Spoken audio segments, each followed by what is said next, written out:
Welcome to this video on supply chain management in disaster response. This resource provides a practical framework for health workers and responders, drawing on established disaster medicine principles and incident management systems. In this video, we will explore why supply chain performance is critical to clinical outcomes, examine the health supply chain components, apply NIMS logistics structures to response scenarios, and discuss strategies to prevent common supply chain failures. Logistics is the backbone of disaster response. Literature suggests that approximately 80% of humanitarian relief effort is logistical. When this pipeline fails, clinical capability collapses, regardless of the skills of the medical workforce. It is crucial to recognize that disaster supply chains differ significantly from commercial ones. Disaster response involves sudden, uncertain surges, damaged infrastructure, and sparse information, prioritizing life-saving over profit. Following the Keystone framework, the disaster management cycle encompasses 4 phases. Mitigation, where risks are assessed. Preparedness, involving preposition stock. Response, characterized by rapid needs assessment. And recovery, focusing on review and restock.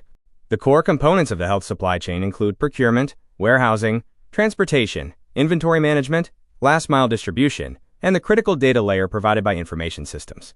Within the NIMS framework, the logistics section is responsible for tracking every resource and facility needed during an incident, organized into support and service branches to ensure effective response.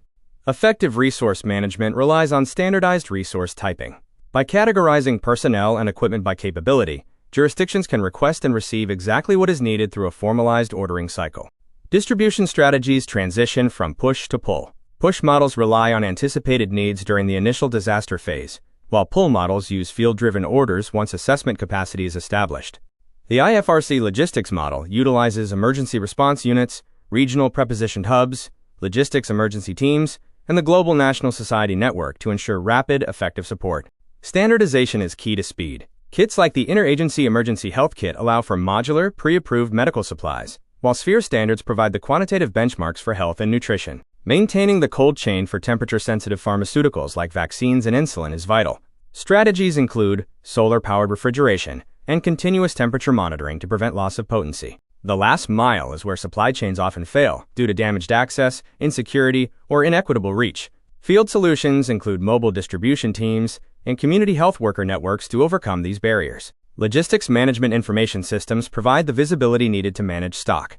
Accurate data entry by health workers at the point of care is essential for maintaining a trustworthy and effective system. The humanitarian cluster approach coordinates sector leadership to prevent gaps and duplication. Regardless of the scale, the principle remains the same. One coordinated logistics picture to ensure effective disaster response.